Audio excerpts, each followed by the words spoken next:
ஊரில் இருக்கிற எல்லாத்துக்கும் வணக்கம்பா. நாம் இன்றைக்கி என்ன படத்தை பற்றின ரிவ்யூ பார்க்க போகிறோம் அப்படின்னு பார்த்தீங்கன்னா, மிஸ்டர் மிடில் கிளாஸ் அப்படிங்கிற படத்தை பற்றின ரிவ்யூ தான் பார்க்க போகிறோம். ஸோ ரிவ்யூக்குள்ளே போகும் நம்ம சேனல் சப்ஸ்கிரைப் பண்ணிடுங்க, லைக்கையும் போட்டு தள்ளிடுங்க. ஓகே, வீடியோக்குள்ளே போகலாமா?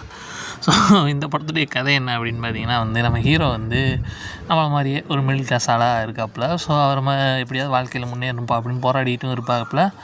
ஸோ அவரோட குடும்பம் ஆனால் என்ன தான் மிடில் கிளாஸாக இருந்தாலும் குடும்பம் ஓரளவுக்கு மகிழ்ச்சியாக தாங்க போகுது. இருந்தாலும் ஃபைனான்சியல் ப்ராப்ளம் எல்லா மிடில் கிளாஸ் பசங்களுக்கு இருக்கும்ல. ஸோ அந்த மாதிரி தலைவருக்கு இருந்துக்கிட்டு தான் இருக்குது. ஸோ சமாளிக்கலான்னு இப்படி ஏதோ ஒன்றுமோ பண்ணுறாரு, பட் பெருசாக சமாளிக்க முடியல. ஒரு கடத்துக்கு மேலே இதெல்லாம் பார்த்துட்டு பெருமாள் கடவுளே இறங்கி வந்துடுறாரு. ஸோ அதுக்கப்புறம் என்ன மாதிரியான சம்பவங்கள் நடக்க போகுது இவர் லைஃப்பில் அப்படிங்கிறதான் கதையாகவே எடுத்திருக்காங்க. ஸோ இது கொஞ்சம் ஃபேண்டசி கலந்த அதாவது இப்போ நார்மலாக நடக்கிற ஸ்டோரியோட கொஞ்சம் ஃபேண்டசி கலந்து கொடுத்துருக்காங்க. காமெடி தான் இந்த கதையோட மெயின் ப்ளஸ்ஸே. ஸோ அது ஓரளவுக்கு நல்லா இருந்துச்சு. ஒரு சில கதை கொஞ்சம் ப்ரெடிக்டபுள் தான்.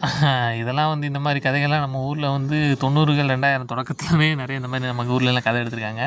ஸோ அதே மாதிரியான அந்த ஃபேண்டசி ஒரு சாதாரண மனுஷன் லைஃப்பில் இந்த மாதிரி நடக்கிறது, இந்த மாதிரி தான் கலந்து எல்லாமே ஒரு காமெடியாக கொடுக்க மாதிரி செஞ்சுருக்காங்க. காமெடி ஓரளவுக்கு ஒரு காமெடிக்காக வேணால் அந்த கதையை ஒன் டைம் ட்ரை பண்ணலாம். இதுக்கு எவ்வளோ ரேட்டிங் கொடுக்கலாம்னா 5க்கு ஒரு 3 கொடுக்கலாம்.